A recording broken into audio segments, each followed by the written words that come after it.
I'd like to give you esteemed greetings from ZINARI. ZINARI is the group that has brought us here today. And without much ado, I'd like to just preface by saying that the role of women in sustainable development across the globe cannot be overemphasized. Yet, rural women, for reasons such as cultural, social factors, time and mobility issues, they're usually bedeviled with heavy workloads, inadequate financial resources, and the very ubiquitous low level of education have hampered their ability to fully harness the benefits of new technologies. This platform, which has been put together by ZINARI, is one of the many that has identified this trait and is designed to give the rural women visibility in the digital space. Without much ado, we'd like to call on the Honorable Minister of Women Affairs, Dame Patience Talen, to give us her very, very auspicious remarks, goodwill. I know I'd like to preface it as saying goodwill because she's always the one who puts us on the right path. We need to do this a bit out of protocol before the ZINARI founder talks because affairs of state demands that she be elsewhere now. So we'd like to quickly call on the Honorable Minister of Women Affairs, Dame Pauline Talen. Madam, please. Thank you very much. I want to begin by congratulating ZINARI. Honorable Minister, ma'am. Yes. Can you hear me? Can you hear me? Can you hear me? Can you hear me? Oh my God. Can you hear me? I can hear you. Hello, ma'am. Hear me?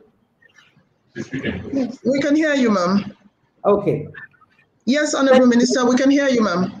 Okay, thank you very much. I'm really running late because I've been waiting since. We can hear you. I'm nodding. Okay. We can hear you. Okay. Yes, ma'am. Please. Good morning, everyone. I want to begin by congratulating ZINARI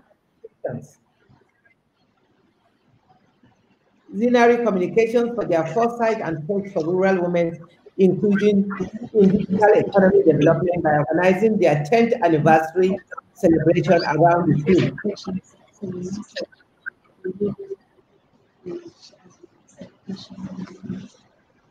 Around the theme, mainstreaming rural women enterprise development into the digital economy initiative, the opportunities, strategies, and constraints. This theme could not have come at a better time than now, with the second wave of COVID-19 affecting the economy of nations with women as worst hit. As the world grapples with the effects of the pandemic, Nigeria is not left out of these complex challenges ranging from resource constraints among several others. Therefore, mobilizing resources for promoting economic status and well-being of rural women is key to national growth and development. This informed our collaboration with National and SME.ng to launch a survey report on the impact of COVID-19 on women-owned businesses here in Nigeria. The idea was to establish the areas of sustainable intervention to ameliorate the impact of COVID-19 pandemic on women-owned businesses in the country. I will send copies of this survey report to ZINARI for your input. This, ladies and gentlemen, while poverty affects households as a whole, the gender division of labor and responsibilities for household welfare are disproportionately borne by women. Attempts to manage household consumption and production under conditions of increasing poverty is a great burden to women, and in particular rural women, on a daily basis. It is expected that discussions being held today would help in accelerating our achievements in the following areas: increase knowledge in the status of the gender divide, particularly as related to rural settings; enhance awareness of policies and practices that are effective in developing digital skills of women and girls to enable them to become both ICT users and creators, and to close gender gaps in science, technology, engineering, and mathematics.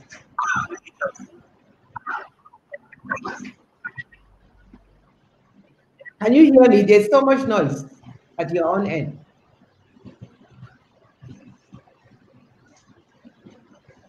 Further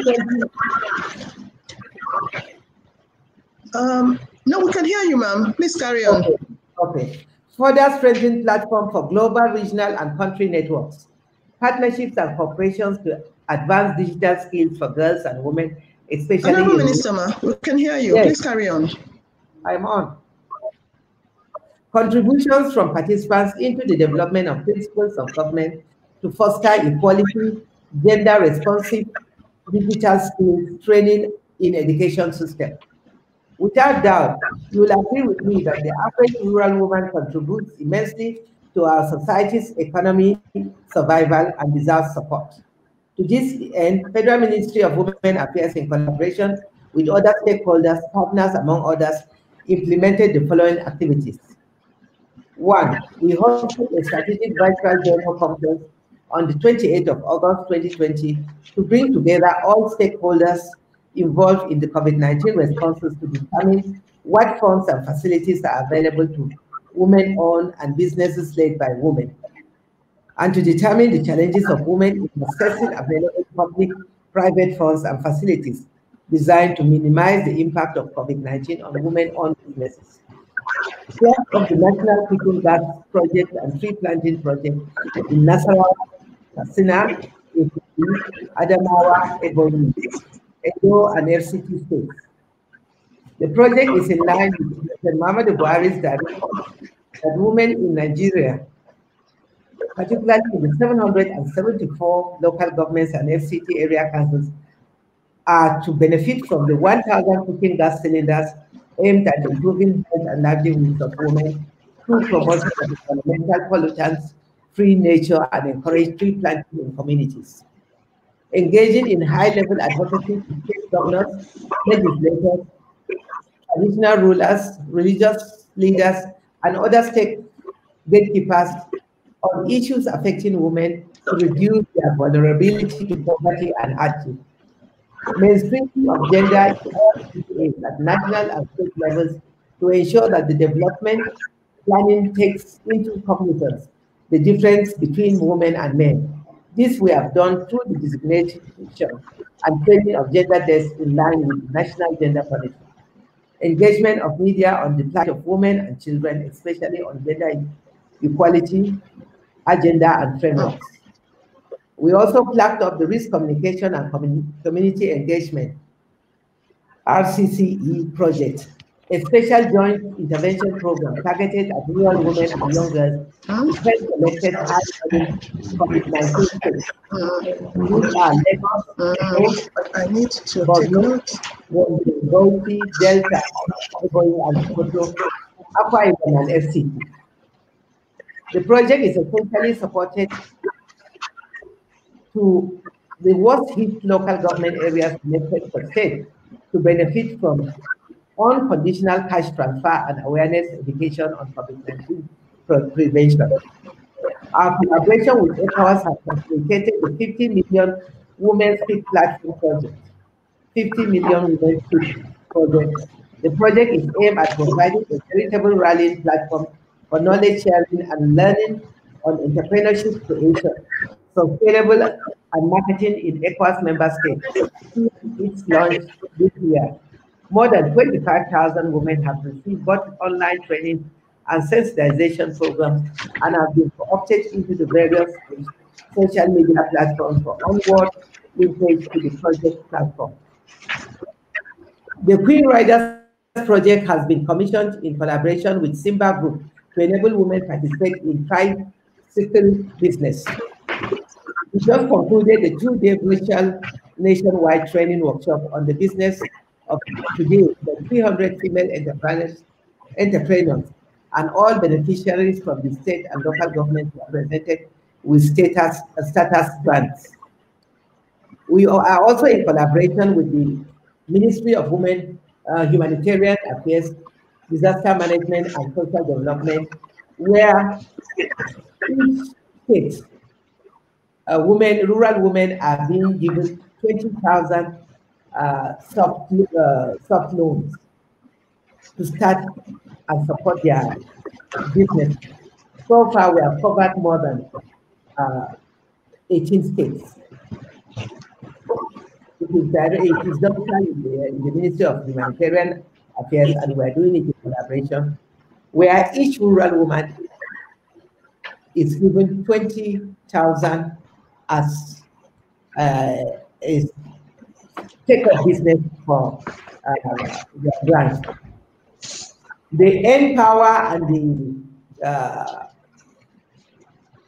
all the other intervention programs are also targeted to support rural women, and about 35% of each of these youth intervention programs, 35% are given to women, while 5% are given to vulnerable, that's those with disabilities. Distinguished participants, ladies and gentlemen, it is worthy to know that the development and advancement of women and children in all ramifications is one of the cardinal mandates of my ministry. As such, realizing the enormity of the challenges of addressing poverty reduction amongst women and young girls, the ministry is employing every necessary avenue, including advocacy, policy options, and development of plan of actions for gender and human rights perspectives. One key factor that needs to be stressed always is the issue of education. We are driving the issue of the girl-child education as the fulcrum to address rural women enterprise. We need the support of all in this process. I'm confident that at the end of this webinar, new strategies and ideas will be articulated to assist in identifying opportunities to reduce associated challenges of mainstreaming rural women enterprise into the digital economy as a way of bringing about rapid growth and development in the country. On this note, I urge all participants present to share their best practices in relation to creation of synergy, strategies of mobilizing resources, and establishing good partnerships to overcome challenges of rural women in this new era. Once again, I thank the Chief Executive of ZINARI Communications for inviting me to present this welcome address. And I want to sincerely commend Nanfe Audu and her team for organizing this program and mainstreaming rural women enterprise development into the digital economy initiative, the opportunities, strategies, and constraints. I would have loved to stay to the end of this program, but there's a point in the program, and already wait for another interministerial meeting, which my attention is needed urgently. I thank you once again for inviting me to present this opening remarks, and to assure you that the Ministry of Women Affairs is very, very proud of the commitment of ZINARI Communications Limited under the founder of Nanfe Audu. I assure you that my ministry will continue to partner with you to support all issues affecting rural women and women in general. I thank you for your attention.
Distinguished participants, so sorry about that little hitch again with our technical equipment, but I'd like to just give a very big appreciation to the Honorable Minister for her very, very auspicious remarks. She has detailed what her ministry has been doing. I'm sure she had to abridge it because of the space constraints and time constraints, but we know that she's doing wonderfully well, and we share her hope that this webinar will be able to throw up very good opportunities for the rural woman and in plugging into the digital economy. But I also like to make it known that I didn't rechristen her patience. She had a lot of patience with us this morning, starting rather late. And so the name Patience came in. Dame Pauline Talen, we truly, truly appreciate you, and we'll always know that we can count on you whenever women issues are discussed. Dame Patience, by the way, was a commissioner in Plateau State, and she's come with quite a loaded credential. She was also Minister of State for Science and Technology. She was a deputy governor in Plateau State. And so all these have put her in great stead to be able to do what she's doing so marvelously well at the Federal Ministry of Women Affairs. Again, thank you, Dame Pauline Talen. At this moment, and so that we can get back into tune with our program, we'd like to first recognize the presence of the Honorable Minister in the who is supposed to give us the keynote address. She's been represented here today, but I'd like to formally acknowledge the Honorable Minister of Humanitarian Affairs, Disaster Management and Social Development, Hajia Sadia Umar Farouk. We've been told that she had to attend to some affairs of state, and so she's been represented here today by Mrs. Halima Oyelade of the ministry. In due course, we would get to listen to her remarks. Welcome, ma'am. There's Mrs. Oyelade. Welcome. Good morning. Thank you. Along, good morning, ma'am. Thank you. In due course, we'll get back to you. But we'd like to listen to the founder and CEO of ZINARI Communications, who should have spoken before Minister Talen, but because she had to rush off to some high-level meeting, we had to oblige her that. So at this moment, without much ado, we'd like to welcome the CEO, founder of ZINARI Communications, who are our hosts this morning. ZINARI Communications are publishers of ZINARI Magazine, ZINARInews.com, and sabisabi.com. When she comes on, she will tell us a lot more about these initiatives of hers, which have turned 10 this year.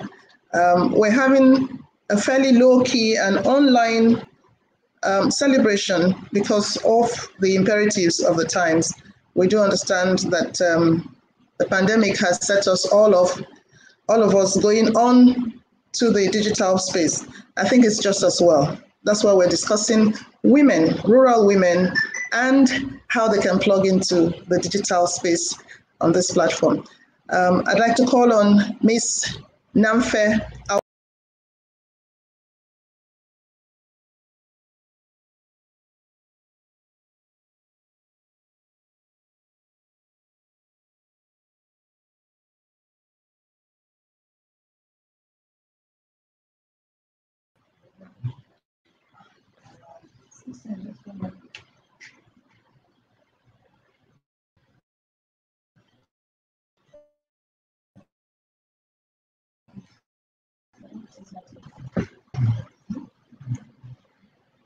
Honorable Ministers, distinguished guests, panelists, good morning. It is 10 years and we're happy to be here and celebrating women. On behalf of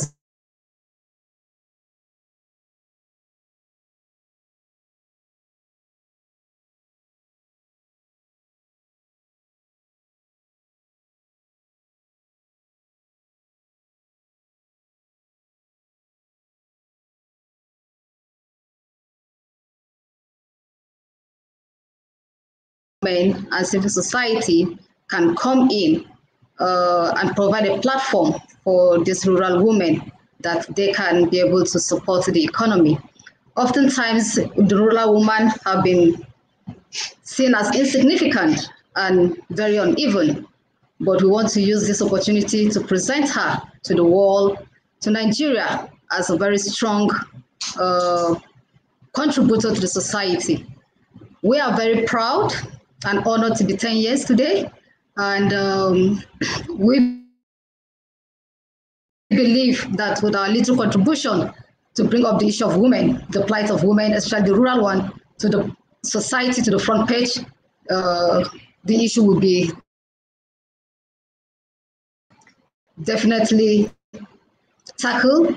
With our panel of discussants, you've been carefully chosen because of your passion. I don't want to take much of your time, and I want to sincerely apologize for the break.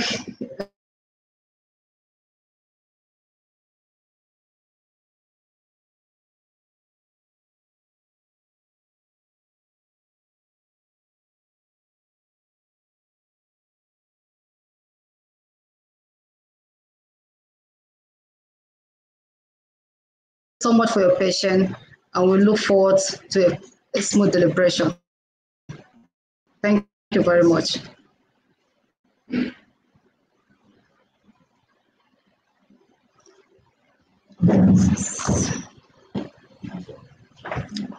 Oh. So I'll come out.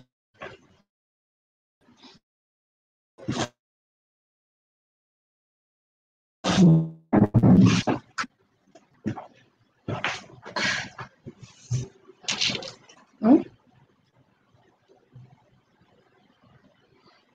Thank you.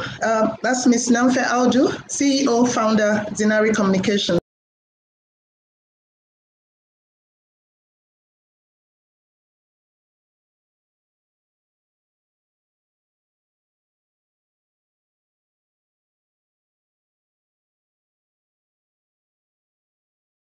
And congratulations again.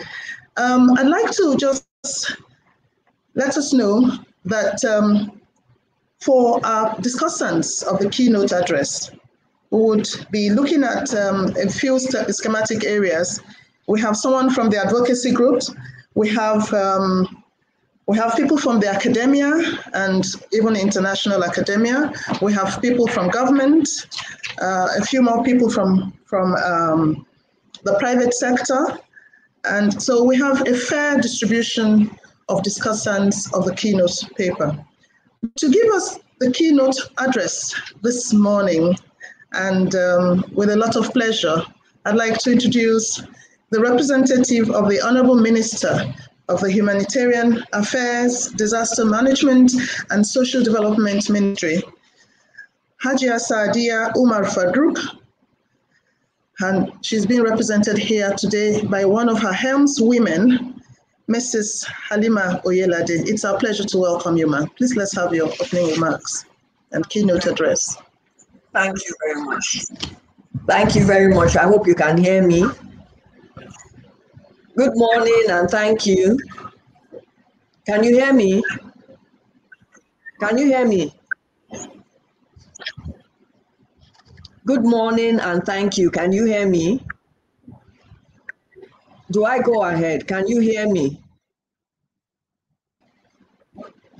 Good morning on behalf of the Honorable Minister. Please go on.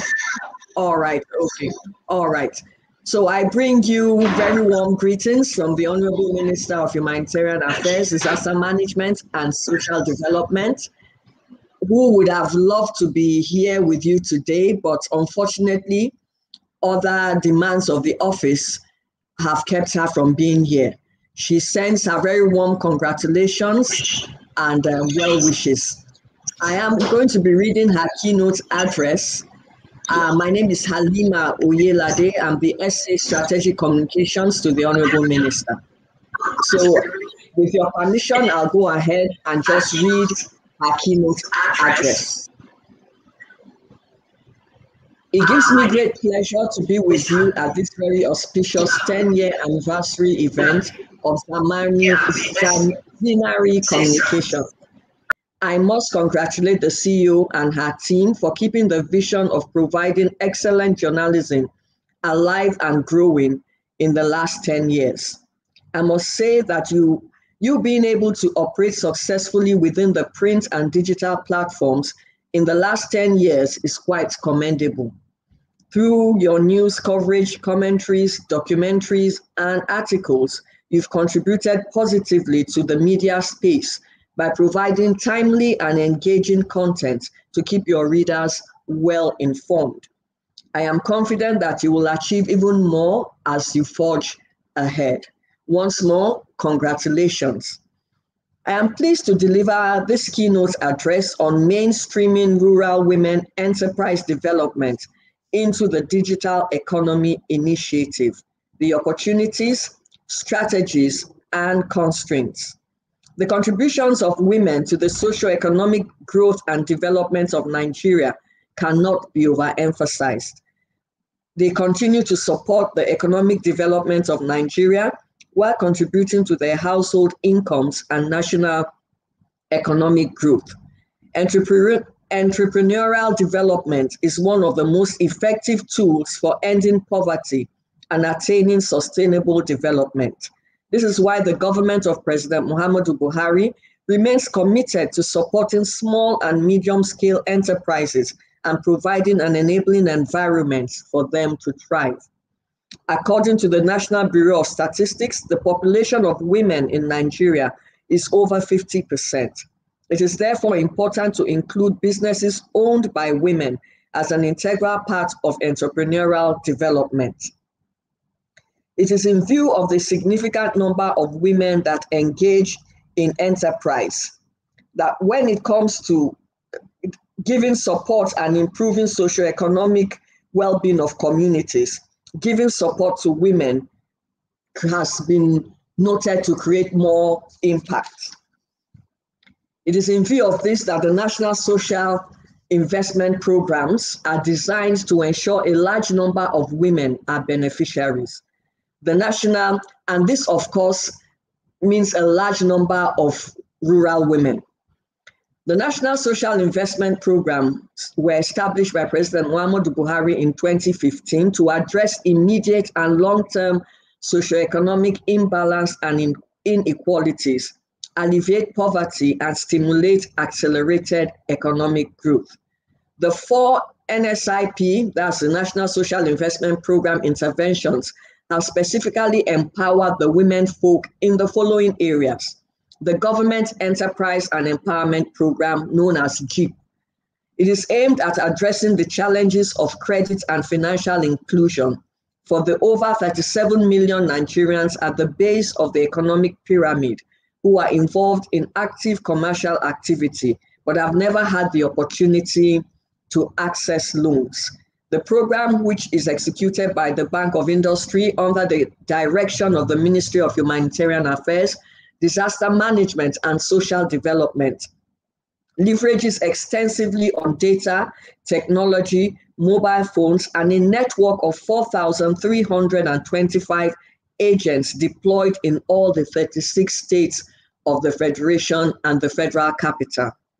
It is in this way, GEEP has provided incremental loans of between 10,000 to 300,000 to traders, artisans, enterprising youth, agricultural workers, and other microservice providers under its flagship programs, Trader Money, Market Money, and Farmer Money. Since its inception in 2016, GEEP has empowered over 2.3 million such micro enterprises with interest-free loans to grow their businesses, making it the largest public microcredit program globally, as well as the most impactful microcredit program in Africa, as recognized by the African Bankers Award in 2019, held in Equatorial Guinea. It is important to note that 54.3% of the 2.3 million beneficiaries are women. During the course of implementing the program, more than 352,000 new bank accounts and 1.95 million new mobile wallets were opened. Major were opened, majority of which belong to women. The National Homegrown School Feeding Program. The National Homegrown School Feeding Program was introduced in 2016 to provide one free nutritious meal to children in primary 1 to 3 across public schools in the nation. It is part of wider efforts to address hunger and malnutrition among the population. Over 9 million children are being fed in 35 states and the FCT, where the program has been implemented. The program has engaged and empowered over 100,000 cooks, all of whom are local and rural women. All of the cooks have been supported to open accounts, one key step towards financial inclusion and promoting their businesses, as well as being players in the digital economy. Empower. Empower, this is a direct intervention to tackle youth and unemployment and re-energize public service delivery in 4 key sectors: education, agriculture, health, and vocational skills. This mandate is being achieved by training and providing jobs for young and unemployed Nigerian graduates between the ages of 18 and 35 across the 774 local governments in the Federation. 500,000 youths have so far been empowered through this program, with 40% of that number being women. Of the 500,000 exited beneficiaries, over 109,000 have gone on to start their own small businesses, and a good number of these are also female. The conditional cash transfer. This component involves the financing of safety net transfers to targeted poor and vulnerable households, included in the National Social Register, with the aim of responding to deficiencies in capacity and lack of investment in human capital of poor and vulnerable households. The program is designed to deliver timely and accessible cash transfers to beneficiary households and set to support development objectives and priorities. A total of 1,218,709 households with 6,107,552 beneficiaries have been enrolled into this program in 35 states and the FCT. 94% of the beneficiaries of the CCT are women. A technical working group comprising of the Federal Ministry of Humanitarian Affairs, the National Social Safety Nets Coordinating Office, the National Cash Transfer Office, and a World Bank team has been put in place to develop strategies and design a work plan, identify possible risks, and finally, the implementation processes where necessary on the digitization of the CCT system payment system. The current implementation of the payment mechanism, which was put in place at the commencement of the program in 2016, has its gaps.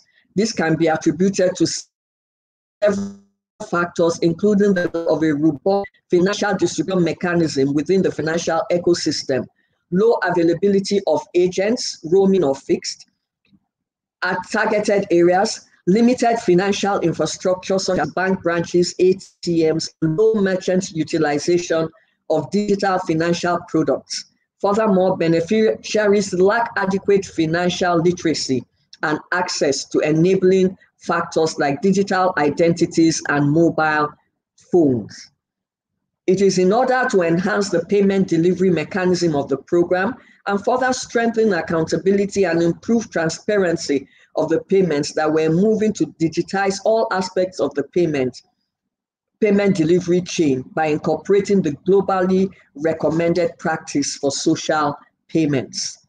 The Rural Women Grant, which the Honorable Minister of Women Affairs mentioned earlier, it's worthy to note that in 2020, His Excellency President Muhammadu Buhari approved the ongoing Women Cash Grant Program. The program is a one-off grant targeted at over 150,000 rural women across the 774 local governments of the Federation. The program was introduced to sustain the social inclusion agenda of the President Muhammadu Buhari administration, including the realization of the vision to lift 100 million Nigerians out of poverty by 2030. The grant is expected to increase financial capital required for economic activities and cushion the effects of COVID-19. These programs form the framework for strategies being deployed for financial inclusion and access to the digital platforms for women, particularly those in rural areas. In spite of all these interventions and efforts, the challenges facing enterprises run by women are rife. Women in Nigeria have long faced a range of barriers to their economic activities, whether they're formal sector workers, owners of small and medium enterprises, or micro entrepreneurs in the informal sector. However, with the rise of the digital economy, women have new opportunities at work and in business. But with these new opportunities, again, come additional challenges. The digital economy seeks to provide inclusive economic growth and greater international integration.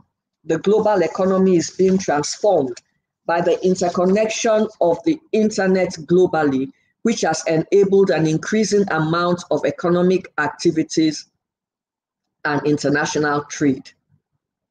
The digital economy encompasses all sectors of the economy that rely upon or use IP-enabled, that is Internet Protocol-enabled networks and platforms as part of the embedded infrastructure of the society. As the Internet increasingly becomes a fundamental input and driver of all other sectors in the economy, the line between the traditional economy and the digital economy will eventually disappear. Digital technology is creating new opportunities for accessing finance through new channels and from new sources, but women face several barriers to acquiring the financial services they need. Additionally, as financial services are increasingly made available through ICTs, women will need valid forms of identification to access these. Women can engage with or be affected by the digital economy as economic actors in a variety of ways. Their economic opportunities and constraints are shaped by a variety of factors. These include age, class, education, educational level, marital status, and location, amongst others. Furthermore, they lack access to credit technology and other productive resources. They have limited access to business and skills training, as well as information and markets. They also face difficult regulations and administrative requirements. Rural women face several barriers to the uptake and use of ICTs, such as mobile phones and the internet. These include the capacity to afford handsets and data plans, the ability to use the technology, which in some cases is hindered by difficulties in reading and writing, and the perception that these technologies are not relevant to their lives. Concerns about safety, privacy, and security, both offline and online, also prevent some women from using mobile phones or the internet. However, all women need to engage with the digital economy, but they require digital literacy to do so. To successfully navigate this changing environment, women will need skills development and training, as well as social protection, such as is ongoing through the social investment programs. That is to say, the ministry is already conscious of this, and moving forward, all this is being factored into the social investment programs to provide a safety net. Active participation of women in the digital economy will act as a catalyst for social impact and promotion of dialogue and collaboration across the public, private, and social sector to design homegrown innovative solutions to the challenges faced by communities in our society. Let me reiterate my ministry's commitment to continue to develop strategies that will enable rural women and small business owners engage the digital economy. Where there are constraints, they are not insurmountable.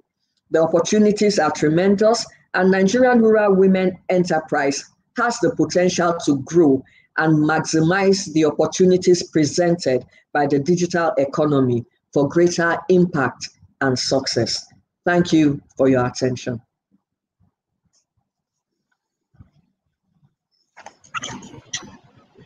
Thank you very much, Madam Oyelade. That was a very concise synopsis of all that the ministry has been doing and the government largely. I think the government has paid quite a number of attention, a great deal of attention to a number of issues affecting women, particularly women in the rural space. I know that most Nigerians are very conversant with the homegrown feeding program, the microcredit.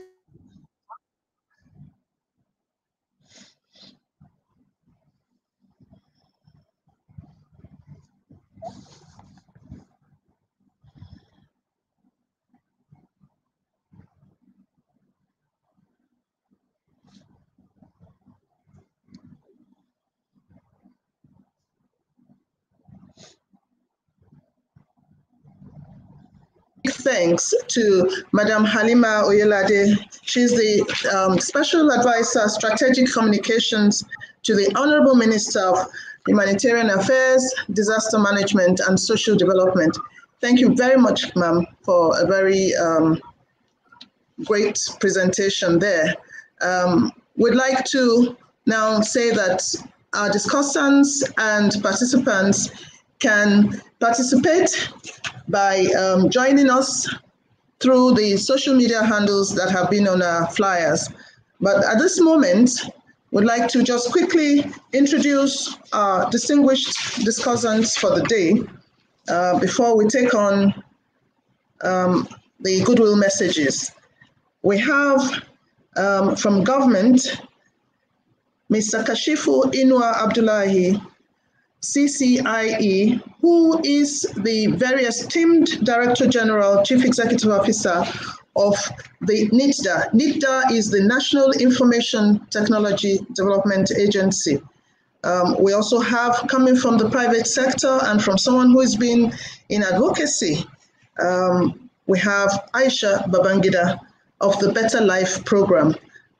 Most of us who were around in the 80s and 90s will know very much about the Better Life Program, but let me stop the introduction for now of Aisha and move on to the government participants here today who will be discussing this program. We have from the FSS program, Mr. Mohammed Suleiman. He's the Director of Financial System Strategy, which is coordinated by the Central Bank of Nigeria. Coming in from the advocacy group, also we have Mr. Sidney Inegbedion, PhD. He's an international trade and investment consultant and president, Nigerian Entrepreneurs Forum, NEF. NEF is a private sector-driven organization that promotes and propagates the establishment of new enterprises as the only solution to unemployment and restiveness. We also have Madam Yinka Ajibola, who is the National President of Business and Professional Women, BPW Nigeria. BPW Nigeria is an affiliate of the International Federation of Business and Professional Women, a group that's got membership in well over 100 countries and has consultative status with the United Nations. Madam Ajibola, you're welcome. And coming from academia, we have Chris Kwaja, who I have seen has been quite restless. I know he wants to give us all that there is to give, especially giving us the academic slant to these discussions here today. He's currently a senior lecturer and researcher at the Center for Peace and Security Studies, Modibo Adama University of Technology in Yola, Nigeria. He's also a member of the United Nations Working Group on Mercenaries. Now, this would not have been complete if we didn't have someone give us a goodwill address. The goodwill messages are coming from notably two agencies. We had to cut it down so that we could have more time for the discussion. I know that there's quite a number of goodwill messages coming in for ZINARI Communications at 10, but we'll take two. And these two represent one from industry and one from the industry and the ecosystem in which ZINARI Communications operates. So we'll take one from the president of the Nigerian Association of Women Journalists, NAWAJ, and one from the Public Affairs Department of the Nigerian Communications Commission. But first, we'll take that from NAWAJ, to which NAWO is a member. And so, Madam Comrade Ladi Bala, the almost new president of NAWAJ, will give us her goodwill message now. Thank you very much. Madam Ladi.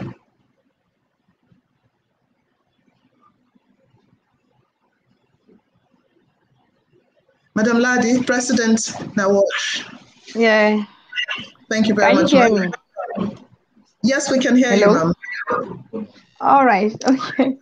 Thank you so very much. Good afternoon. Or is it still morning? Good afternoon, good morning all right, it's afternoon. All right, good afternoon, everyone. I want to start by appreciating the presence of the Honorable Minister, Women Affairs, our mother, a very distinguished woman. I also want to appreciate the participation of the Minister of Humanitarian Affairs, who is ably represented in this meeting, and distinguished panelists and other eminent Nigerians that are on this platform today to celebrate with ZINARI Communication, as well as to dissect issues that revolves around empowering the rural woman, in order to make her feel belong in the country Nigeria, and also to make her fulfill her dreams and add value to the development of this country. So to start with, I really want to say a big congratulations to the founder of ZINARI Communications and the publisher of ZINARI Magazine and news and other related informative program, my own sister, Nafi, on the 10th anniversary of this novel magazine that is making its impact in the Nigerian society. So congratulations, Nafi. And I was also wondering how you were able to make it coming this far, 10 years. Managing the media space is not a mean task. I'm so glad that you represent something big. I see you as our Okonjo-Iweala in the media industry, because it is a terrain that is mainly dominated by men. We only have few publishers, female publishers, that are making impact in Nigerian society. In fact, globally, women are underrepresented when it comes to the media industry, not to talk of being a publisher. Comrade Ladi, may I just tell you to please turn on your camera. We can't see you. Okay. Your camera. Oh, thank you. Yes, thank you very much. Sorry, I didn't know that my camera was off. So like I was saying, I really appreciate, I congratulate her. You've heard me all that I said earlier, right? Sure? Yes. I hope you heard that all that I said. Yes, please. So I'm okay. So I said, beautiful face we didn't see. So I sincerely want to commend the effort of Nafi, at remaining on board in the media industry. Like I said, this is a space whereby only men, take charge. But seeing women like Nafi that are coming on board and making their mark, it is something worth commending. And so I commend you. To me, you represent the future of the Nigerian media. And You are here representing, reducing the underrepresentation of women in the media industry in the last 10 years. That is what you have been doing. And also creating more space for other women. Now, women issues, I believe, has occupied your pages of magazine and even the news story. This is all we want to see as Nawaj, in Nawaj and as women journalists. So I really commend your efforts. And that is why I'm not surprised, you know, that you have come up with this program looking at the need to empower the rural woman. You are one woman that has been on the stage. You have weathered the storm, 10 years in the business of publishing, and it is a business that is actually capital intensive.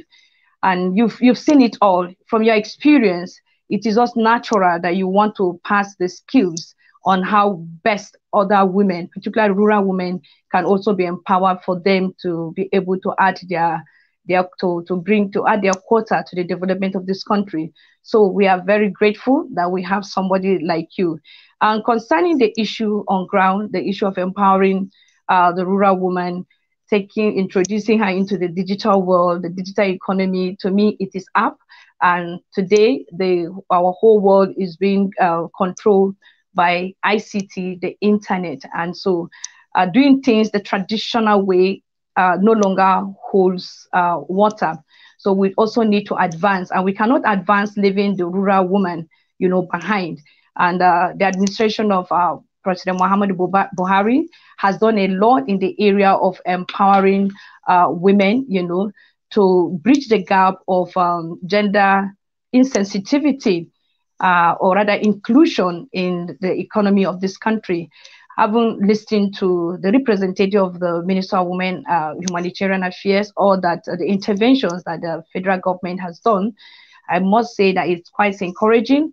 We, however, need to go a step further, and that is why we're here, introducing them also to the digital landscape on how things are being done.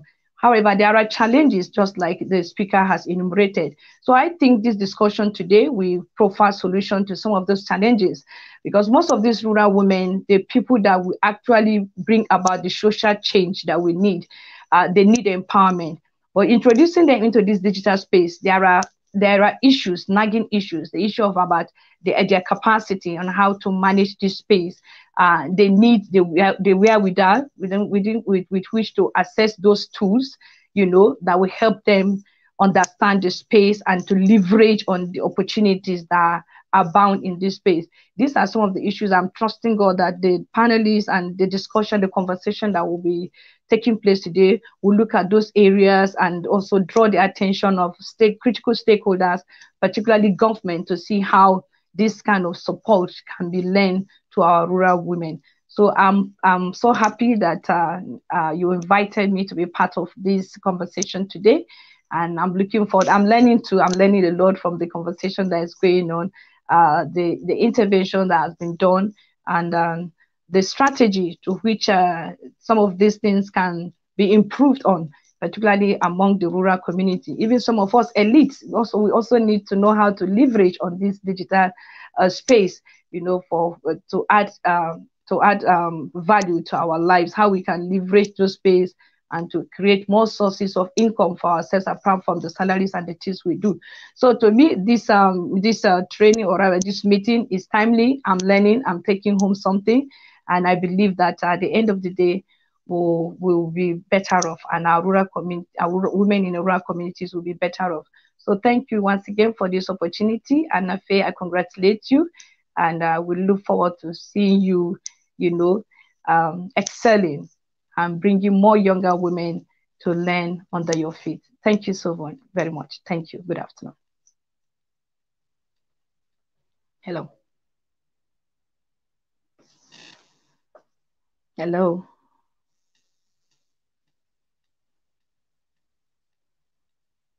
Hello.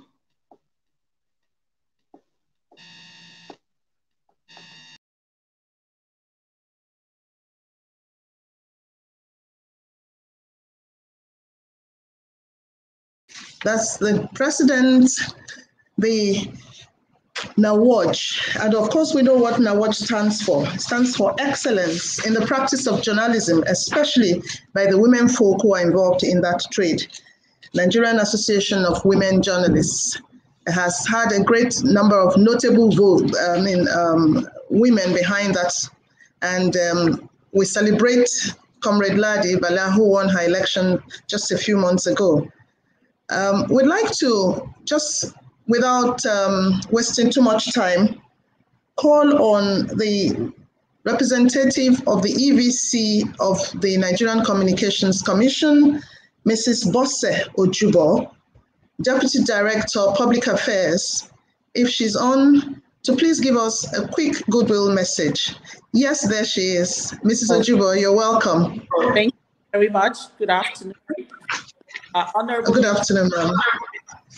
Distinguished speakers from the public and private sector, other stakeholders here present, organizers of this event, gentlemen of the press, distinguished ladies and gentlemen.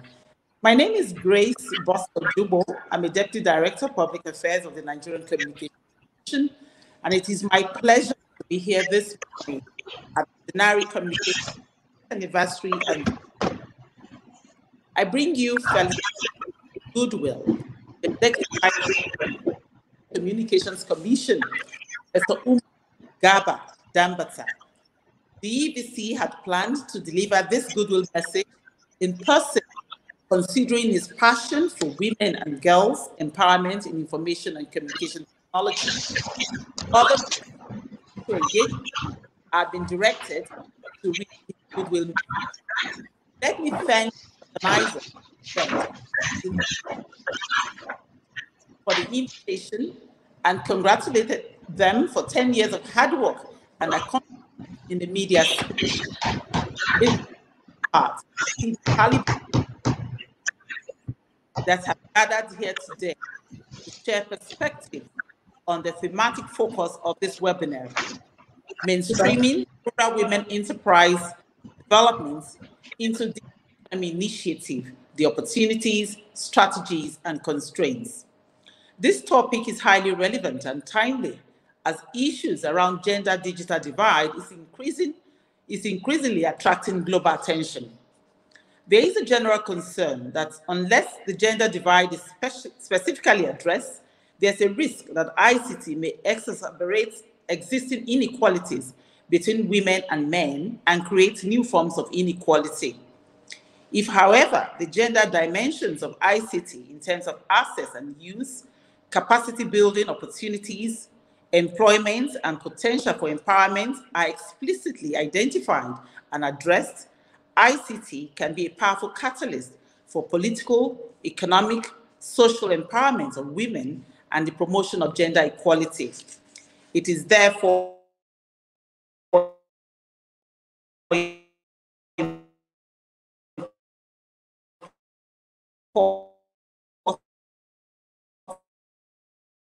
notably by encouraging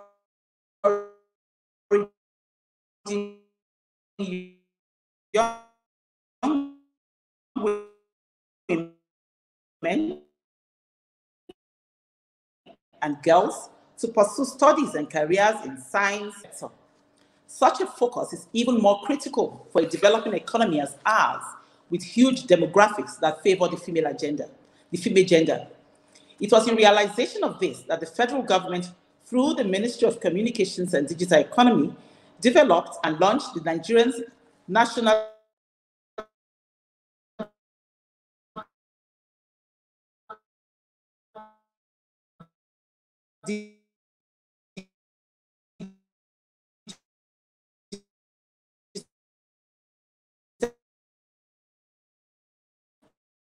Digital, especially women and girls,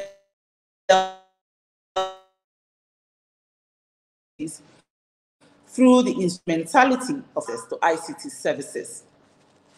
While the overarching objective of the National Broadband Plan is to increase broadband penetration by 70% to at least 90% of the population, the digital economy policy, on the other hand, seeks to position the Nigerian economy in order to take advantage of the many opportunities that digital technologies provide, regardless of gender. Though the policy has 8 pillars, 2 of the pillars directly speak to the needs of the rural woman and resonate with the theme of this conference. They are Pillar 2 and Pillar 5, focused on digital literacy and skills and digital services development and promotion, respectively. Indeed, all the agencies under the ministry, especially the Nigerian Communications Commission, is keen into taking the front seat in the implementation of these policy directions. The Commission is providing the necessary infrastructure drive that will guarantee ubiquitous access to telecom services. This will in turn support the provision of policy backing for massive training of Nigerians, especially rural women entrepreneurs and girls from all walks of life, in order to enable them to obtain digital literacy and other digital skills. As a regulator of the Nigerian telecommunications sector, we are committed to ensuring universal service and universal access to all Nigerians, irrespective of gender and location, making broadband available, accessible, and affordable. The Commission has also embarked on many initiatives, such as the community resource centers, school knowledge centers, e-accessibility projects aimed at boosting connectivity and provision of ICT tools across the length and breadth of Nigeria. There's no doubt that these efforts will facilitate development of a vibrant digital ecosystem where rural women can play very important roles. Ladies and gentlemen, there's no doubt that advocacy for women's improved access to ICT and attention to gender perspective in the development and use of ICT is key in view of the fact that women contribute immensely to the socio-economic growth and development of any nation. This program is indeed set to be very robust and productive, considering the rich lineup of speakers invited to share perspectives on the theme of this dialogue. On these notes, I wish you all a fruitful deliberations. Thank you. That's a speech from the goodwill message from the Executive Vice Chairman of the Nigerian Communications Commission, Professor Umar Garba Dambata. Thank you.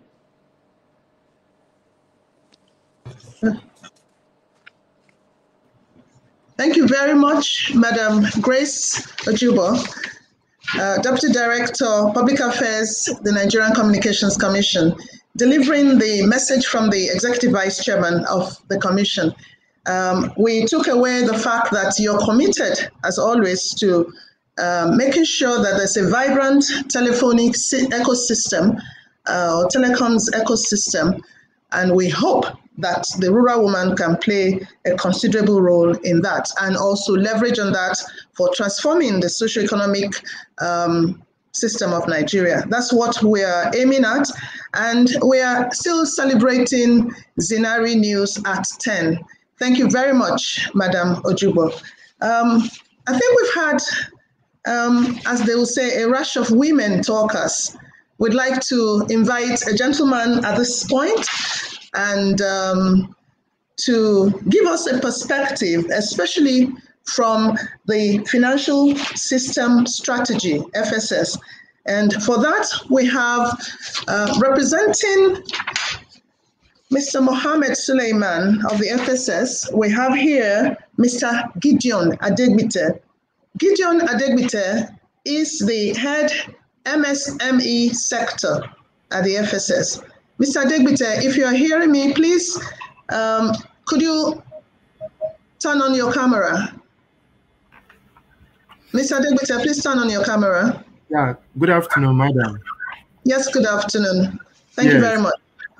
Yeah, I have been having, please kindly pardon me on the camera. I've been having issue with the camera. But I can go ahead with all the camera. Okay, please let us hear your perspective.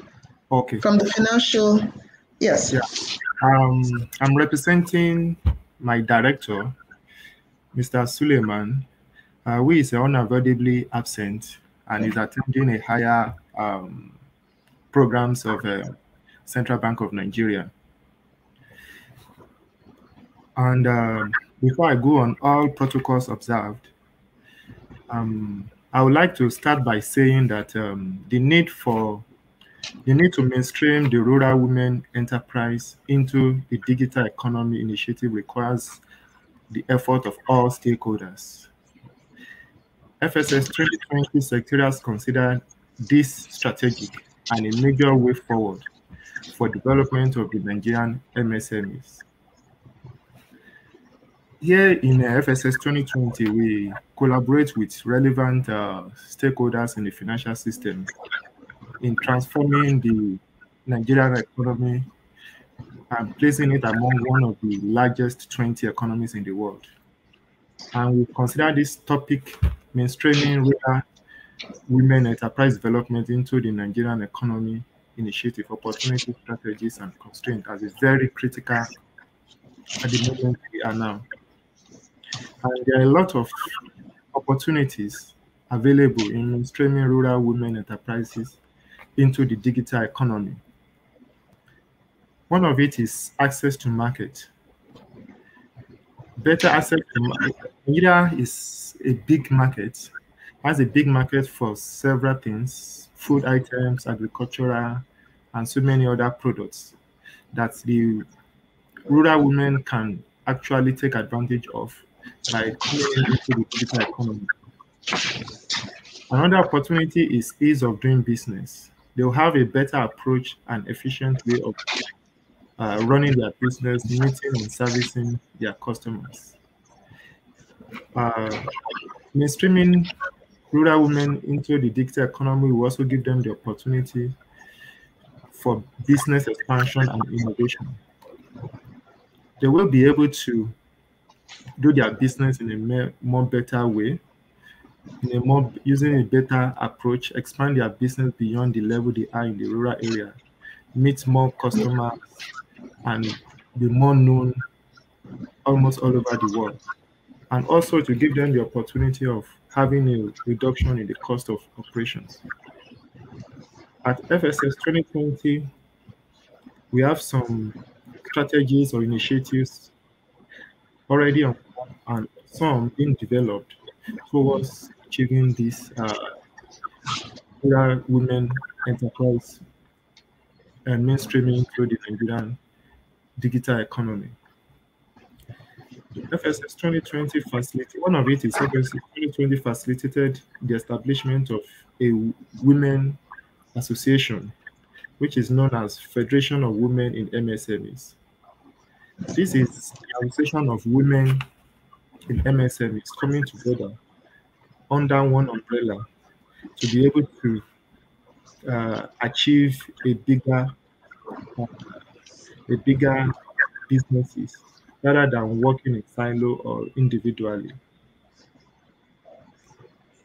This will also help. This women association is not limited to urban area. The association comprises of women both in urban and rural area. The association has representative in all the 36 states in Nigeria and all the local government as well. The Federation of Women in MSMEs is also working towards financial inclusiveness, and their target is to achieve 10 million women in the next few years. So FSS 2020 facilitated the establishment of this Women Association in MSMEs in line with the mainstreaming the rural women into the digital economy. Secondly, in FSS 2020, there is an initiative that is being proposed and developed, which we call Business Community-Based Credit Model, in short, on B2CF. The model is a cluster platform for provision of production, processing, marketing, or logistic resources, as well as appropriate finance for the production and distribution of selected goods. The model is to be designed around a geographical proximate group of interconnected enterprises and markets. This model is to create a village, sort of, for MSMEs to come together. Rather than working in silos, they can come together either as an cooperative under one umbrella to access a finance that will enable them to produce better and distribute and create markets for them and distribute their items to the relevant. The main objective include strengthening MSME activities and support federal government industrialization or economic diversification.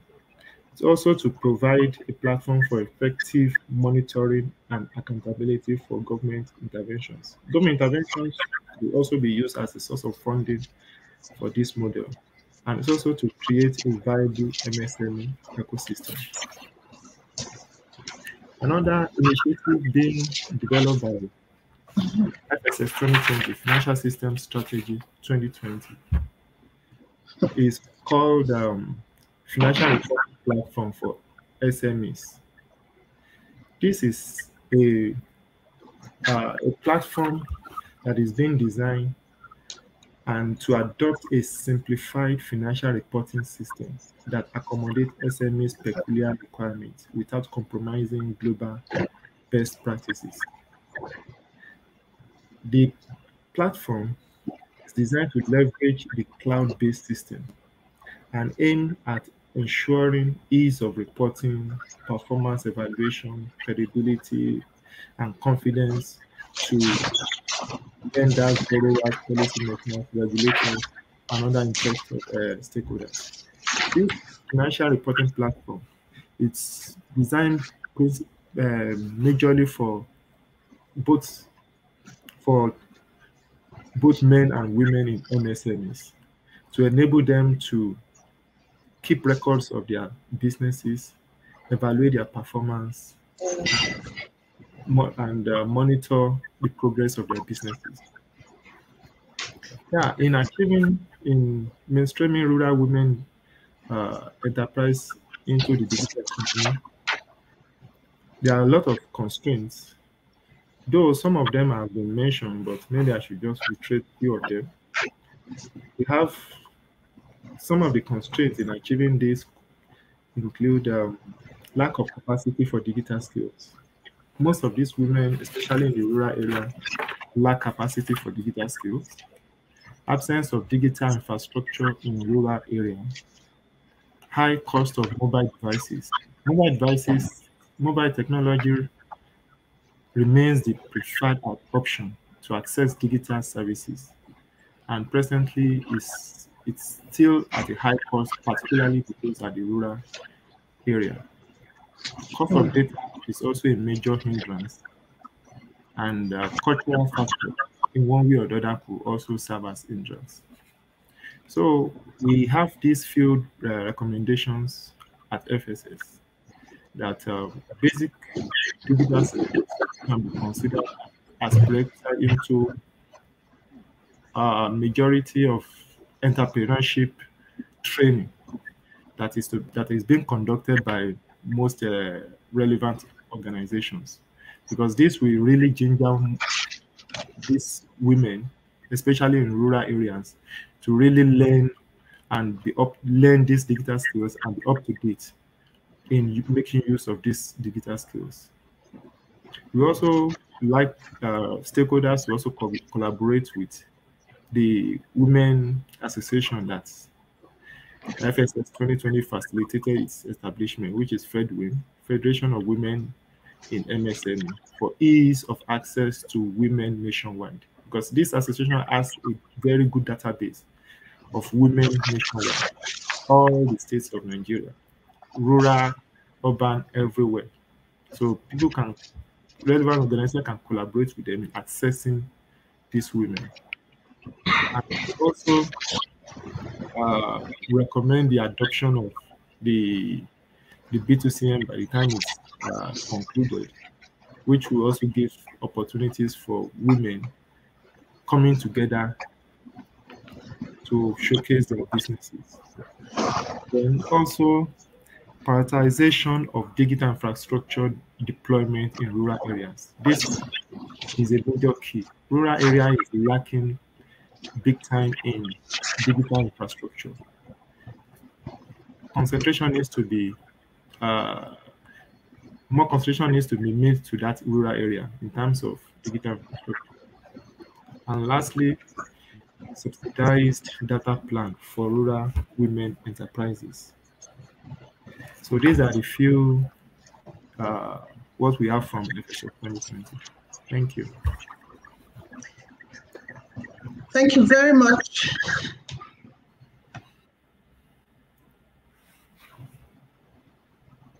Hello? Okay. Thank you very, very much, Mr. Adegbite, from the FSS 2020, which is coordinated by the Central Bank of Nigeria. He has actually made quite important contributions to this discourse. And one of it is what catches my attention all the time, because I've heard about it before.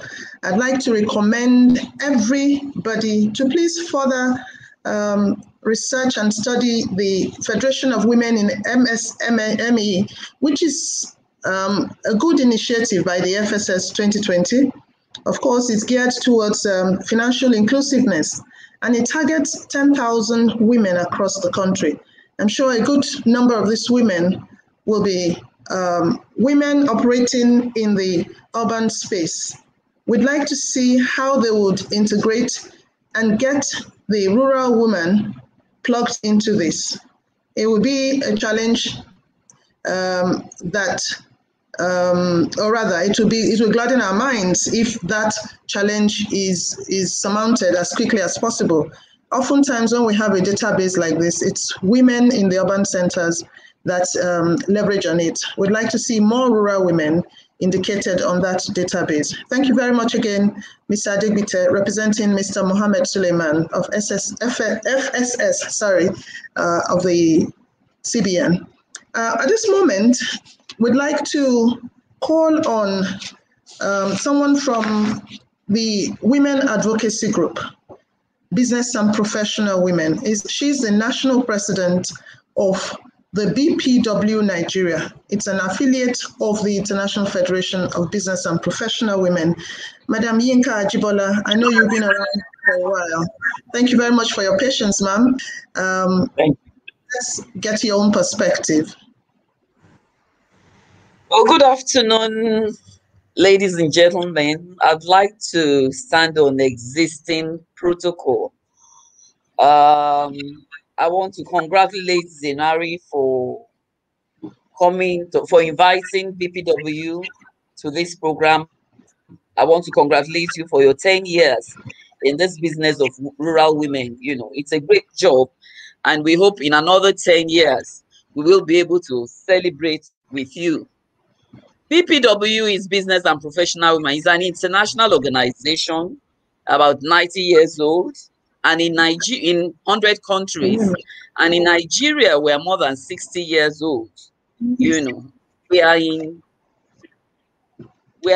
about 25 states of Nigeria, and you know, our main focus is empowering women, both the modern women, the urban women, and the rural women.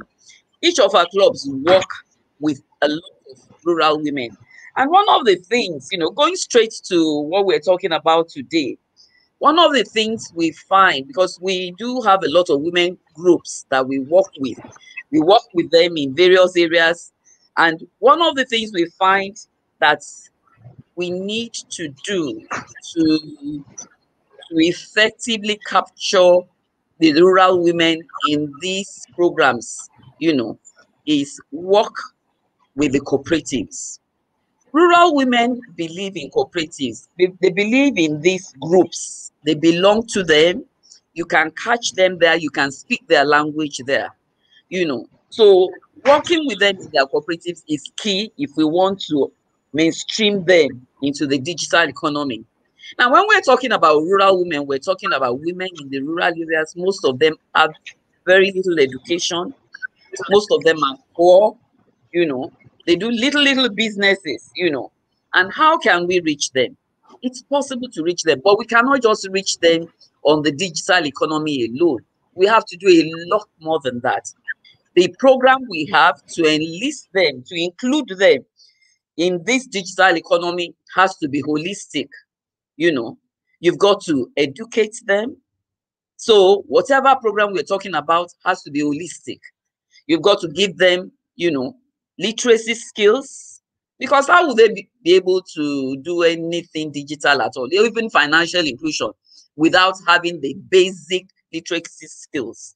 You've got to give them the numeracy skills. You've got to empower them in entrepreneurship skills. And this is possible. Now, we want to appreciate what the government is doing based on what Minister of Women Affairs has listed out, and the other people that have told us a lot of the programs that government has been doing. But government cannot do it alone. So the non-governmental organizations, the private organizations, they've got to come together with government to do these things. In fact, a lot of the private organizations and the NGOs are able to reach these women a lot more than government agencies. So there is a lot of need for collaboration. The government agencies, the non-governmental agencies, private institutions, they've got to collaborate so that the objective that we're looking for, you know, is achieved. You know, BPW has some women groups that we're working with, and BPW also belongs to a larger organization called ANWBN, and we reach there in all the states of federation. We have a total of more than 1 million women that we work with regularly. And the collaboration between all these agencies can reach a lot more. One thing we find about women organizations is that they are willing, when you come to their level, you talk in their language, and they're willing to change. Most of them have phones, and digital economy, I mean, the basic thing is phone. You know, in fact, some of the program we're talking about is, like I said, it has to be holistic. You have to teach them literacy skills, numeracy skills, entrepreneurship skills. Many times you might have to empower them with maybe a little fund for their business and a little fund to enable them hook into the digital space. For a small phone. But when they're educated, when they know what they do, they will achieve the objective which is set out by government. Many women, many rural women now, they have small phones, and you know, they know what it is to get alerts. And there are quite a lot of packages that the banks do now that has included, you know, that has made financial inclusion possible. You don't even have to have data to do a lot of some of these transfers, you know, all the star something, you know, you just transfer. So equipping the women with the knowledge of these things can really, really go a long way into putting them in the digital economy space. And then there's been an increase in the money market. I mean, we know about the Kenya case where the money market business has really, really enlarged the financial inclusion. Many women are already, included there, you know. So an increase in that space also would go a long way to include our rural women in the financial space. So the summary that I'm saying is that, you know, government has a lot of programs, you know, NGO, they are doing some things, you know, but there is need for a lot of collaboration. And again, if you're going to work with rural women, you can't just say you want to go and do digital economy. No, you've got to be ready to take a holistic approach, give them the skills that they need to effectively utilize and sustain them. You've got to work with them over a period of time. That's what we do in BPW. We take some groups of women through their cooperatives, which is always very effective, you know, and you work with them for a length of time, and eventually, you know, they also, you know, mobilize other women and they can continue in that space. I think these are some of the thoughts that I have. Thank you once again for having us here. and we look forward to, you know, collaborating with some of the agencies that are here in some of the programs that we do. Thank you very much.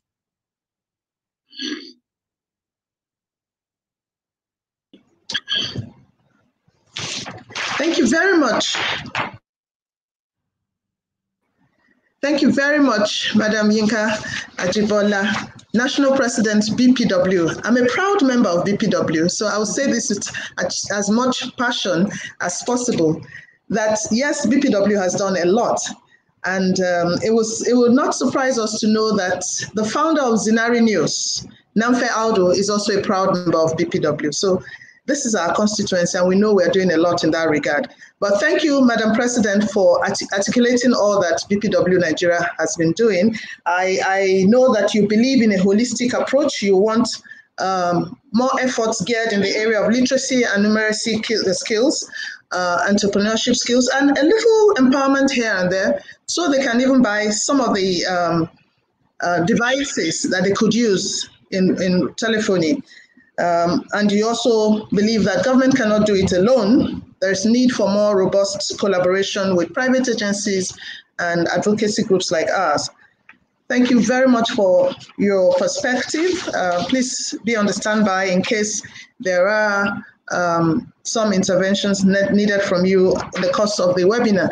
I'd like to announce that if you have questions or comments, please note your questions on the different social media. We're mining them, and we would bring them to the fore in the course of the discussions.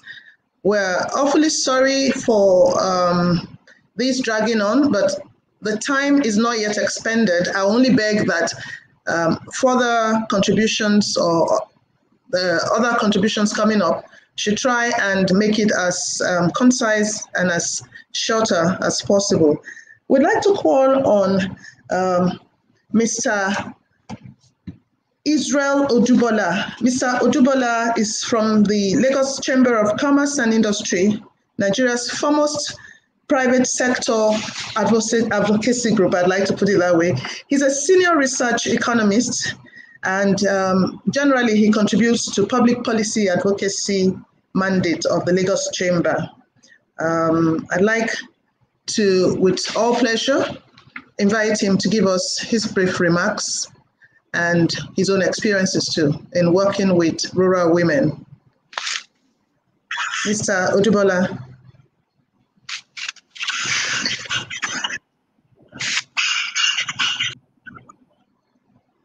Mr. Odubola, please.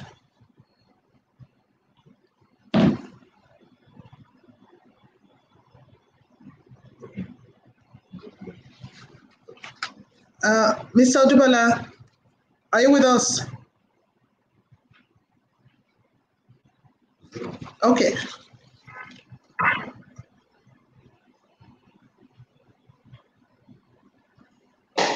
Good afternoon, madam. Yes, good afternoon, Mr. Odubola. Hello? Yes, Mr. Odubola, we can hear you. Good afternoon, can you hear me? Yes, we can. Good afternoon, everyone. Good afternoon, everyone. It's a pleasure to be here, and let me use this opportunity to felicitate with ZINARI News on its 10th anniversary. Sustaining an organization for a decade is not an easy feat, looking at the complexity of the Nigerian operating environment. So I'm here representing my boss, Dr. Muda Yusuf, the Director General, and he sends his regards and commendations. So talking about the theme of this event, mainstreaming rural women enterprise into the digital economy, opportunities, challenges, and constraints. You will agree with me that Nigerian digital economy is currently getting the much needed attention from government because of its vast potentials to transform the economy.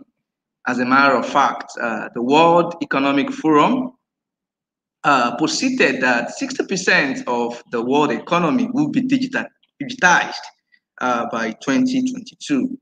We've seen some positive action taken by the federal government through the Federal Ministry of Communication, and digital economy. And notable among these actions is the development and formulation of the National Digital Economy Policy and Strategy 2020 to 2030. This policy document actually underscores the commitment of the federal government to transform Nigeria into a leading digital and global competitive economy. Now, the question we now ask ourselves is, why is the rural economy not well integrated into the digital economy? I have quite a number of reasons.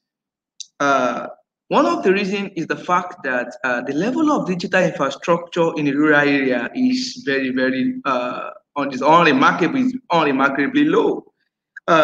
According to statistics by the World Bank, 58% of Nigerians lack internet access, and majority of these people are rural dwellers. There is no way we can mainstream the rural economy to digital economy without having a strong digital infrastructure. Another challenge, has also been mentioned by previous speakers, is the fact that female rural dwellers lack the requisite digital skills needed to deepen digital economy in the rural area. Of course, this digital literacy and skills is even the second thematic area the policy document I mentioned earlier seeks to address. And the third one also is the fact that businesses in the rural area also have a very low digital presence due to the poor digital infrastructure I mentioned. But one thing we should also note is the fact that rural economy should not be sidelined, because it's a gold mine. It's a gold mine that is waiting to be explored. Now, another thing is what can we do to integrate the rural economy to the digital economy? What must be done to ensure that rural women are fully equipped with cutting-edge digital skills? I have a number of recommendations here. One is that we need to establish a private public framework to massively train female rural dwellers so they can be digital literate, because there's no way we can deepen digital economy initiatives without requisite digital skills. So it's very imperative for government, for private corporate, for international agencies to collaborate in terms of helping rural women people to upscale their capacity in digital technology. Another thing is that we have to be strategic in the way we establish a digital ecosystem that supports female-owned businesses in a way that facilitates innovation and development. Also, we also need to adapt content to local needs and local languages. We need to create a safe environment for rural women dwellers to share and learn. We need to deepen awareness, or let me say to deepen public campaign about the importance of digital technology in the rural areas, and also probably government partner with the telecommunication industry to expand their fixed and mobile broadband infrastructure to underserved areas in the rural community. So it's a pleasure to participate and to be part of this conversation. On behalf of the council and members of the chamber, we facilitate with ZINARI News. Thank you very much for having me.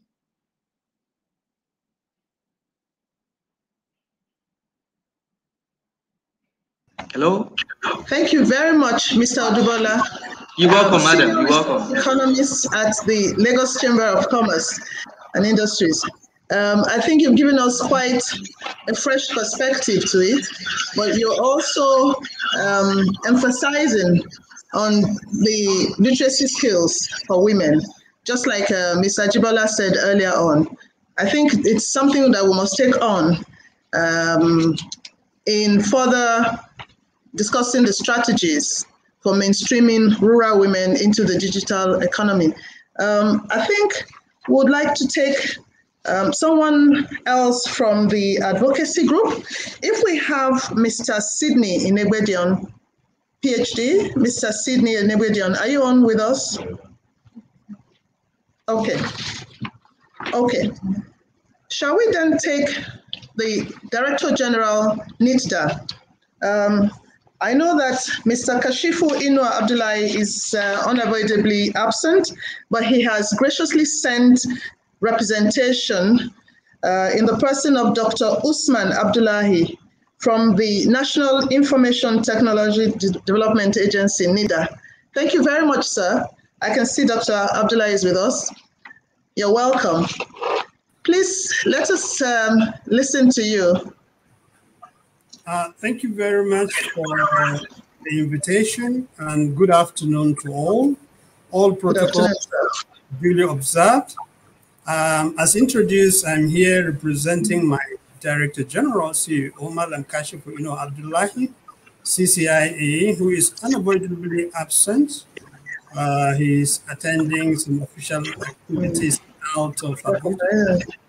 And he asked that I express his sincere appreciation to ZINARI News for the invitation, as well as to congratulate the MCU and the entire ZINARI for Who's taking all the comments that people are sending in?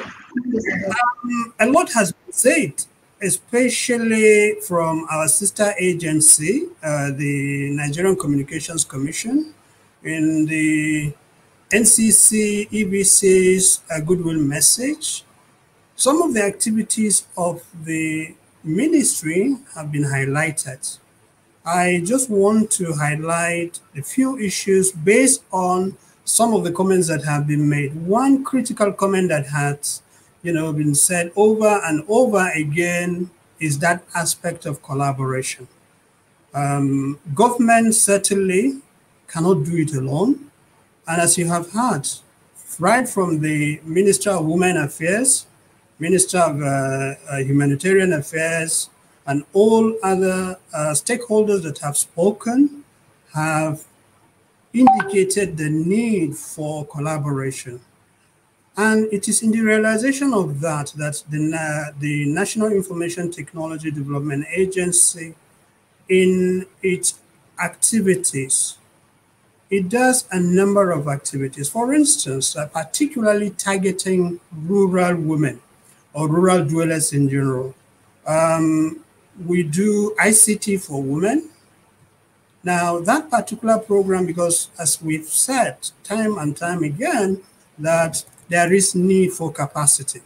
In order for the rural women to build the enterprises necessary required, there is need for capacity, not only in the digital skills, but also in entrepreneurship development. And our ICT for Women program, Capacity Building Initiative, focuses on that. It builds capacity of women across board in entrepreneurial skills, the ICT, how to make the best use of the ICT infrastructure. In addition to just building the capacity, they are also empowered. So in the program, ICT tools are provided for the women. And not only that, they are supported in order to, because the most important thing for the digital economy to have, that digital presence. And within the scheme, the program that we run, the empowerment involves empowering women and ensuring that they have the necessary tools to fully, effectively participate in the digital economy. Sometimes they're given mobile phones, sometimes they're giving systems, laptops, tablets, and just like I said earlier on, now how to make their businesses, irrespective of the business type that they're doing, even, this Akara women, people, those selling kuli kuli and the like, skills on how to develop basic web presence using the social media actually are things that we go through. And there are a series of success stories in that the rural women now have their businesses, from a small generating a bigger amount to generating because they are reaching out to a larger market. So that is one area that actually we have been successful. As part of collaboration, we are looking into engaging the private sector, in this so as we can expand it. Because the most important thing is, yes, when we empower them, we give them essentially the ICT tools, and we give them access, for a limited period of time in terms of data access, particularly when they're given tablets or mobile, or laptops. But there is need for that to be sustained. However, based on the successes that we have recorded in the program, because once they have viable businesses, the businesses have grown, they are able, to afford the data that they can use. That is one aspect of the program that actually is successful. But going forward, certainly we will involve other stakeholders within the sector to see how that can make better. Another program that actually we do, because capacity building is critical, we have artisans training. And that artisans training essentially is for a specific skill. Because as we said, almost, over 70, about 100, and I can't, sorry, I should have gotten that statistics. Almost everybody in Nigeria, has a mobile phone, whether it's a feature phone or a smartphone. And, the easiest means of providing means of livelihood is to empower women in particular and youth in general to know how to fix, how to repair these mobile phones, because you have one thing or the other that possibly could go wrong with this. So, and then we saw this as an opportunity for building skills and ensuring that we build those entrepreneurial skills of the populace. And we have this program. It's one of really the successful programs that we are currently doing, and partners have come on board.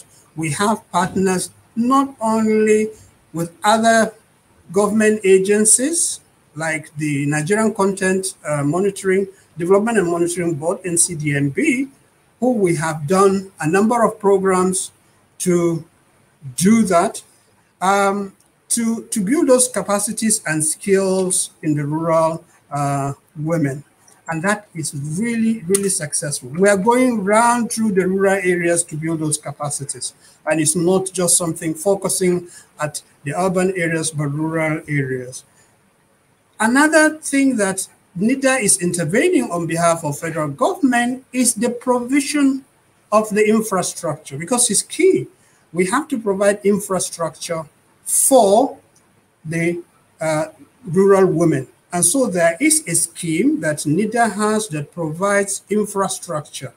Mainly the focus is just providing, just I said earlier on, in addition to the training, so we have this capacity building, but we identify through the cooperatives, providing tools, tablets, and computers for the rural women with their skills. And then also providing opportunities for them to use the social media platforms, the various platforms that we have.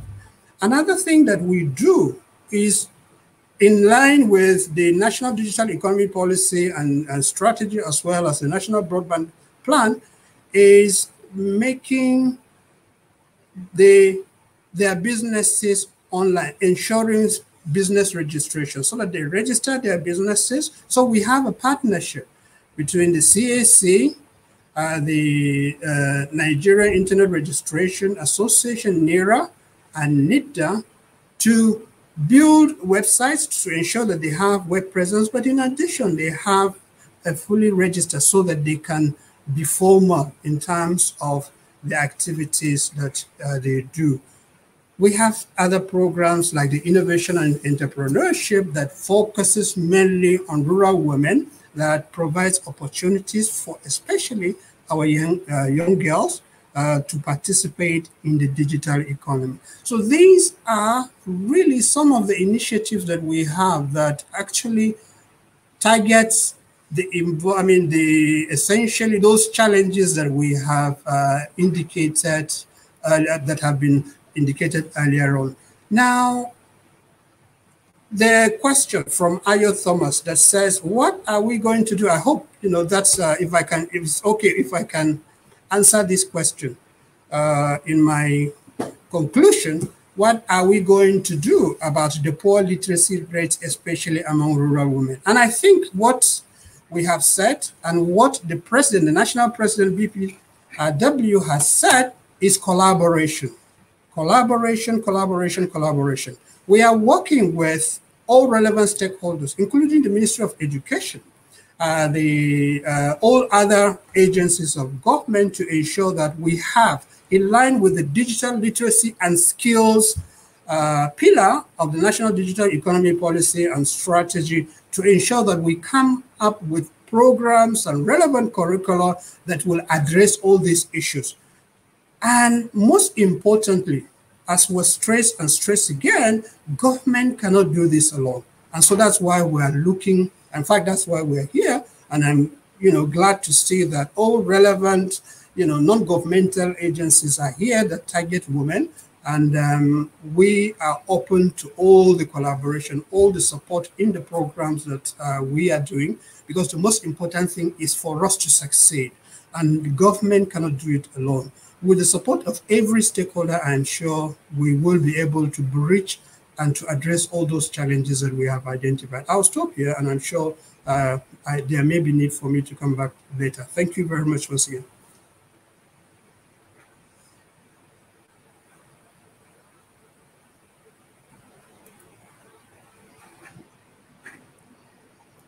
Wow, thank you so much, Dr. Usman Abdullahi. You see, the difference is clear. I know that you are in the forefront of technological development for Nigeria, and so we saw the seamless way you gave your presentation, and you're also taking on some of the questions that we've beamed online. Thank you so much. We've had great insight into some of the things that NIDA is doing. I particularly liked the aspects about the ICT for Women scheme, because you talked about building capacity for women, even beyond the ICT capacity. You empower them through the provision of ICT tools. Yes, because quite a number of people just talk about building capacity. But the tools, how do they get them? So I think NIDA has gone a notch higher. And it's quite interesting that you walk through the cooperatives, because for us, even as practitioners in this area too, we believe that the cooperatives, cluster groups, they're the easier way to monitor and evaluate how these women leverage on those tools and even the capacity building dimensions. We particularly appreciate, and I'm speaking on behalf of ZINARI, that you assist the women through the collaboration you have with the CSC to register their enterprises, because a big drawback for women, whether in the urban or rural area, is the inability to formally register their enterprises with the statutory body. And so if that has more or less, or is more or less being taken care of by this collaboration, I would say kudos to you, sir. Thank you so much, Dr. Abdullahi. Please still stay with us, remain with us, because we have a few more questions coming up from our participants from all over. We're mining them and putting them on. But I assure you that generally we are on course, and in a short while, the webinar will be over, but we'd like to encourage people to continue the conversations with our team and our esteemed resource persons on our various social media handles. One of the participants who had been with us since the beginning, but he had to step out, Mr. Chris Kwaja, has sent in his own perspectives. I'll just seek your indulgence to read it out, and then we'll continue answering the questions. Mr. Kwaja is of the he's of the Center for Peace and Security Studies at the Modibo Adama University of Technology, Yola in Adamawa State. He's also a member of the United Nations Working Group on Mercenaries. He had said, these are his thoughts. The digital economy is a reality that women cannot afford to miss. Unfortunately, it's an economy that is dominated by the men.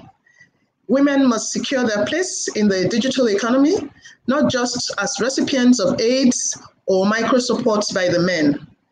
They must be critical to deciding who gets what, when, and how. His second thought, he said, women have capacity to mobilize, but are not very influential in the economy. They should be involved in the command chain of the economy, not just in the distribution chain. And he did say that, for instance, Hadiza Bala Usman heads the Nigerian Port Authority as MD, where mega businesses occur. And his question thereafter is, how many of such businesses are owned by women, and how many women is government exploring ways of empowering in that sector? These are the thoughts of Mr. Chris Kwaja, who unfortunately had to step out of the studio. He's one of the discussants that was penciled down for this event, and he was actually with us until a short while ago.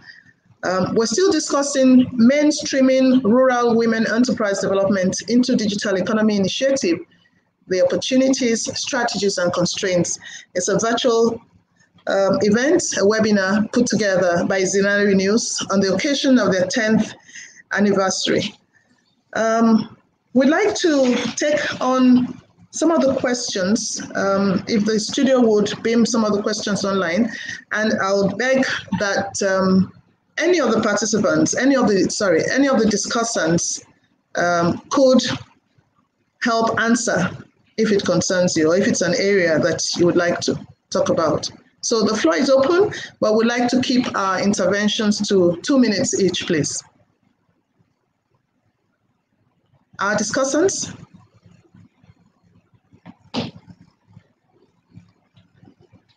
Or you want to give us further thoughts about your earlier submissions? But I think the questions are scrolling now. Dr. Abdullahi had answered the question about the poor literacy rates, especially for rural women. I think there are one or two others.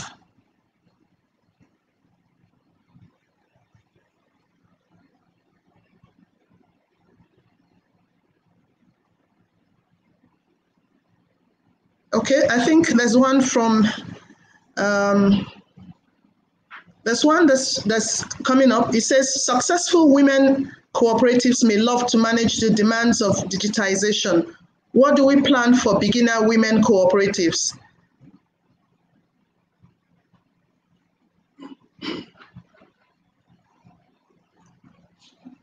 Can we share Mr. Odubala's perspectives on this? The Lagos Chamber of Commerce? Yes, please. Mr. Odubala, may we have your thoughts on how beginner women cooperatives may leverage on the demands of digitization? Okay, I think is Mr. Odubala still with us? Shall we then take Madam Yinka Ajibola? Do you want to share DPW's experience with us? I know you've dealt with a few cooperatives. Yes, we have. Okay, in fact, we work well with cooperatives because rural women believe very much in cooperatives. and we do work with them, and we make a lot of progress with them. Most of them, you really have to start from the scratch. You want to achieve a lot from with them, because we're talking about rural women. The level of poverty is high. Some have a little education, a few have more education. So the first step is really to educate them, give them literacy skills, numeracy skills, because for them to be able to use the digital effectively, there's some basic knowledge that they must acquire. And so, like I said in my earlier presentation, it has to be holistic. We have to handle them holistically.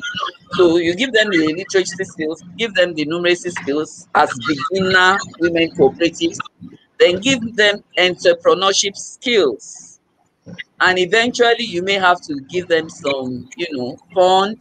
It could be a loan, they will repay, and while giving them the fund, you tie it down to empowering them with to enabling them, or forcing, not even forcing, encouraging them to use these digital skills, and it would work. It would work. So the whole thing has to be taken together if we're going to achieve success. That's my contribution.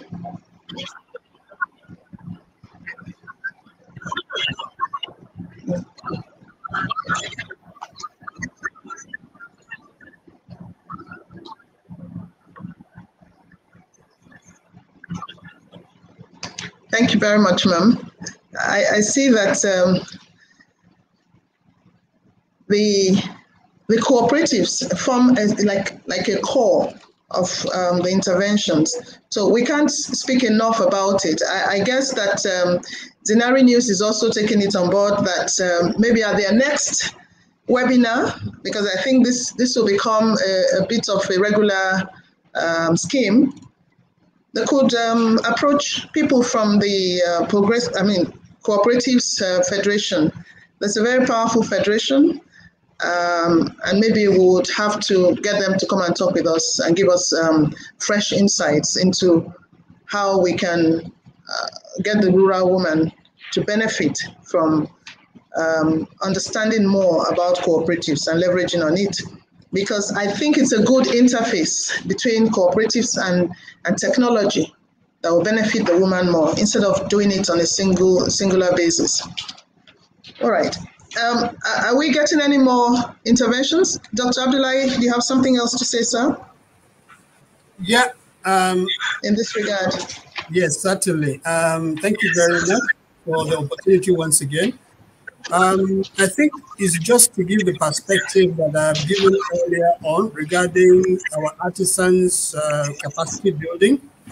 Now, the cooperatives actually, of course, what we do is, in addition to the capacity building program, we identify the beneficiaries and then cluster them into groups. And then, more or less like cooperatives. And then, we create opportunity. The opportunity, of course, they are being empowered. But what is more important is we identify mentors, link them up with mentors that take them through. And of course, as I said earlier on, we help them register their companies, their cooperatives. They register their cooperatives. And we also support them in setting up, shops. We identify shops and we enable them, support them in setting up those shops. And then we assign them with mentors that work with them for over a year. Sorry, not for a year. They work with them for a year to ensure that all their businesses, the various businesses that they have been able to do, are established. And then so that they can be on their own. The most important thing is really to be able to sustain and to use those skills that they have acquired.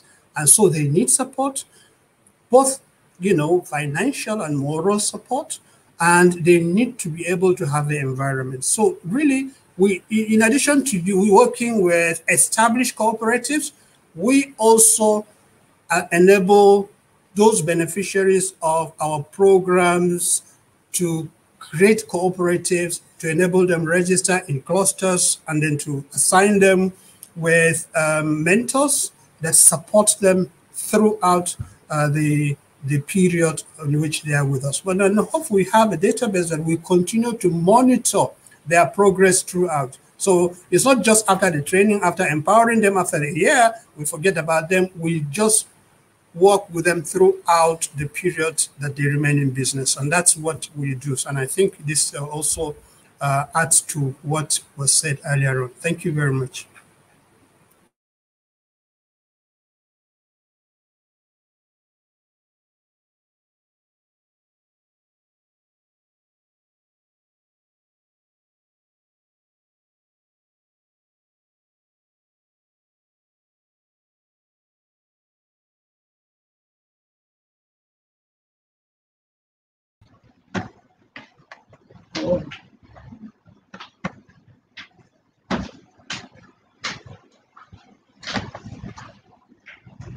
Thank you very much, sir. I think every time you talk to us, you give us a new thing to talk about. I like particularly working with them because you haven't abandoned them with just the tools and the capacity build. The theme of mentorship is critical, and I'm so glad that NIDA has taken that on. Mentorship through the stages until they get it right. And because when you're able to mentor them, they are also able to mentor further down the line. So it's a way of gravitating it down. So we think this is a scheme that you should talk to more Nigerians about. I think ZINARI has given you the opportunity to say it to a lot more Nigerians now. But thank you so much, Dr. Usman Abdullahi, representing the DG of NIDA. We would like to, at this point, bring the discussions to a close. But before we do that, there is a formal vote of thanks, which will be given by a strategic management board member of ZINARI Communications, Mr. Ayo Thomas.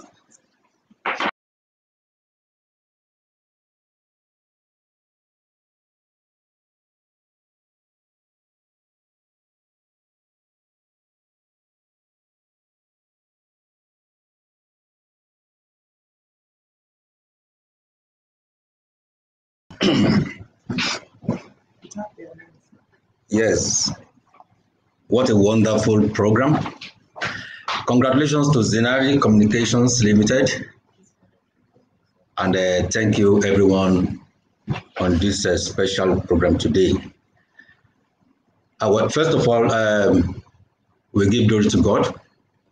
The first virtual anniversary discourse of ZINARI magazine, ZINARI Communications, has been successfully delivered. And of course, on this note, we would like to say thank you to everybody. But then before that, we, as a project management person, the take home now, which seems to have reflected in all contributions today, is that rural women represent solutions, and they are solutions providers. Just like the way projects are solutions to some problems, women unarguably are solutions providers at all levels of governance, community, and any social setting.